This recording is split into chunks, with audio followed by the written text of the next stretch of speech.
నమస్కారం. ప్రస్తుతం మనతో పాటు ప్రముఖ ఆధ్యాత్మికవేత్త, ప్రముఖ జ్యోతిష్య వాస్తు నిపుణులు ఉమామహేశ్వరరావు గారు ఉన్నారు. వారితో మాట్లాడిద్దాం. నమస్కారం గురువుగారు. ఆయుష్మాన్ భవ. జనవరి నెలలో ధనుసు రాశి వారికి ఎలా ఉండబోతుందో తెలియజేస్తారా? మార్గశిర మాసం, ధనుర్మాసం, ధనుసు రాశి, లగ్నంలోని ధనుసులోనే రవితో పాటు మిత్రుడైన కుజుడు కలిగి ఉండడం వల్ల కోదండ మేనరయోరు మంత్రి. అంటే ధనుసు రాశికి మీనరాశికి ఆధిపత్యాన్ని వహించిన వారు గురువు. రవికి కుజుడికి కూడా గురువు మిత్రుడు. గురువు ఉన్న స్థానాన్ని ఎక్కడుందంటే కుజుడు ఉన్న స్థానంలో ఉంది. కుజుడేమో గురుడు స్థానంలో ఉన్నాడు. దీన్ని పరివర్తన యోగము అంటారు. పరివర్తన, గురుస్థానంలో కుజుడు, కుజస్థానంలో గురుడు పరివర్తన చెందారు. పరివర్తన చెందిన మిత్రులయ్యారు. మిత్రులైనందువల్ల ధనుసు రాశి వారికి ఆడినది ఆట, పాడింది పాట. వీరు మనసులో ఏదైతే తలుస్తారో అది నిర్విఘ్నంగా పూర్తి చేయగలుగుతున్నారు. నిర్విఘ్నంగా, అసలు అవ్వదేమో అనే సమస్య లేదు. అంతటి శుభదాయకమైన ఫలితాలు పొందుతున్నారు. అలాగే గురు దృష్టి కూడా రవి కుజుల మీద కేంద్రీకరించబడింది.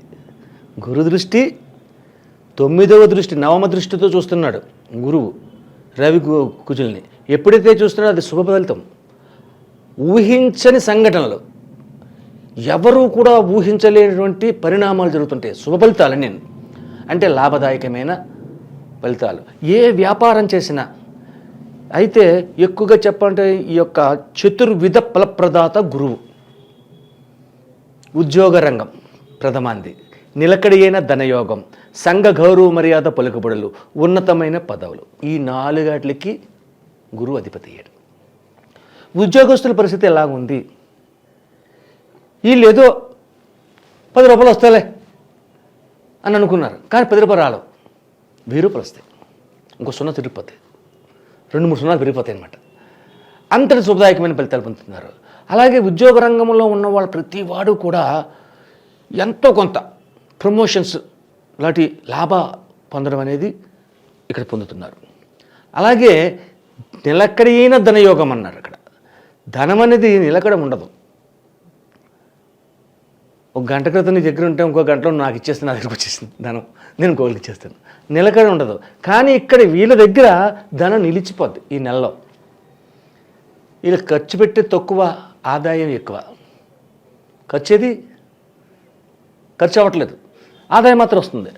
అటువంటి నిలకడైన సంఘ గౌరవ మర్యాద పలుకుబడులు, సంఘంలో గౌరవం మర్యాదలని వీళ్ళకి కలుగుతూ ఉంటాయి. ఉన్నతమైన పదవులు, అదే ప్రమోషన్స్. ఉన్నతమైన పదవులు అంటే ప్రమోషన్స్.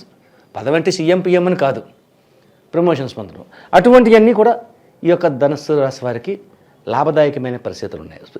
నెల అంతా కూడా, ఈ నెలలోనే కాదు, ఫిబ్రవరి నెలలో కూడా ఉంటుంది. ఇదే ఫలితాము వాళ్ళు పొందుతారు. అయితే ఆదాయాన్ని మించిన ఖర్చు లేదు కాబట్టి, ఆదాయమే ఎక్కువగా ఉంది కాబట్టి ధన నిలకడగా ఉన్నందువల్ల భూమి సంబంధమైనటువంటి పనులు చేసుకుంటే వీళ్ళు, అంటే ఏదైనా ఇల్లు కొనడం కానీ, భూమికి సంబంధించిన స్థలం కొనడం కానీ, పొలం కొనడం కానీ, ఇటువంటివి ఏదైనా చేస్తే నిర్విఘ్నంగా పని అవుతుంది. ఎక్కడ నష్టపోరు. అంతటి శుభదాయకమైన పరిస్థితులు ఈ యొక్క ద్వాదశ రాశుల్లో అత్యధికమైన శుభదాయకమైన ఫలితాలు పొందేది ధనుస్సు వారే. అంతటి శుభదాయకమైన ఫలితాలు ఉన్నాయి. ఇక ఉద్యోగులకి బాగానే ఉందనుకున్నాం ముందుగాను. అలాగే విద్యార్థులకు ఎలాగ ఉందంటే, విద్యార్థులు కూడా అసామాన్యమైన రీతిలోనే ఉపయోగపడుతుంది. అలాగే గృహిణీలకి ఎలాగుంది, ఇంట్లో ఉండే ఆడవారు గృహిణులకి ఎలాగుంది, శుభ ఫలితాలు వినడము, శుభవార్తలు వినడము, శుభదాయకమైనటువంటి పనులు చేయడము, అంటే మంగళకరమైనటువంటి ఖర్చులు చేయడం.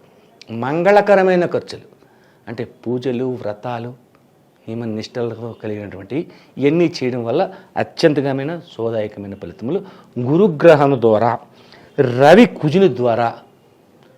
ఇక్కడ రవి కుజ గురువు, గురు దృష్టి రవి కుజుల మీద ఉంది.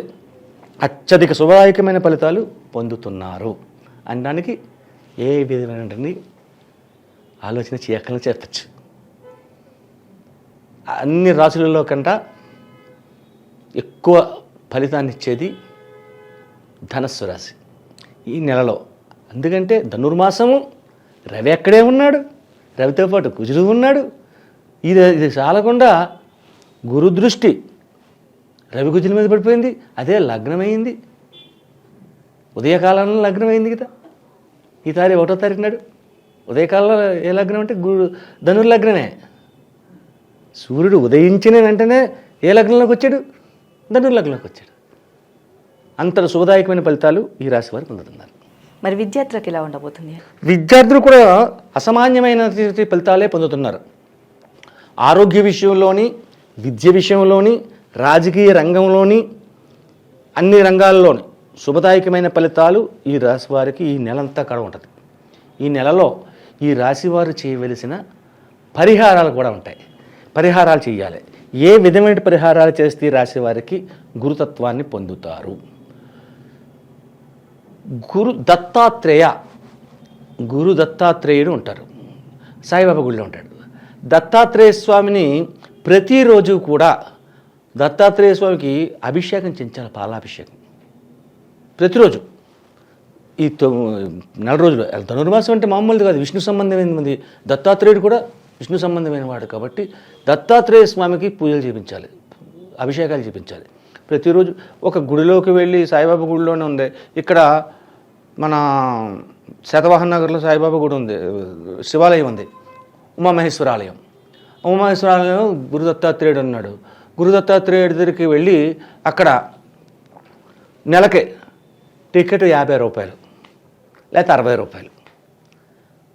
మనం వెళ్ళినా వెళ్ళకపోయినా మన పేరు మీద అభిషేకం జరిగిపోద్ది, పాలాభిషేకం. అలా పాలాభిషేకం చేయించుకోవాలి. లేదు మనకు దత్తాత్రేయ టెంపుల్ దొరకలేదు, సాయిబాబా షిరిడి సాయి దగ్గరికి వెళ్ళి ఎల్లో కలర్ పుష్పం ఉంటుంది, గులాబీ ఎల్లో కలర్.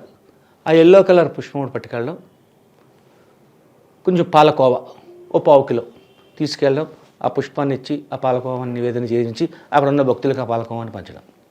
లేదు శనగలు తాలింపు పెట్టించి, గురువుకు సంబంధించింది శనగలు తాలింపు పెట్టించి ఆ శనగలు కూడా బాబాకి నివేదన చేయించి అక్కడ పంచితే అత్యధికమైన ఫలితాలు ఇంకా పొందుతారు. ఇక్కడ ఎల్లో కలర్ పుష్పము, శనగలు, పాలకోవా, దూద్పేడ, ఈ 3 వితరణ చేసుకుంటే అత్యధికమైన లాభ ఫలితాలు ఈ యొక్క గురుగ్రహం వారికి అందుతుంది. ధనస్సు రాశి వారికి అత్యధిక శుభదాయకమైన ఫలితాలు పొందుతారు. ధనస్సు రాశి వారికి జనవరి నెలలో ఎలా ఉండబోతుంది, అలాగే వాళ్ళు చేసుకోవాల్సిన పరిహారాల గురించి కూడా చాలా చక్కగా వివరించారు. ధన్యవాదములు.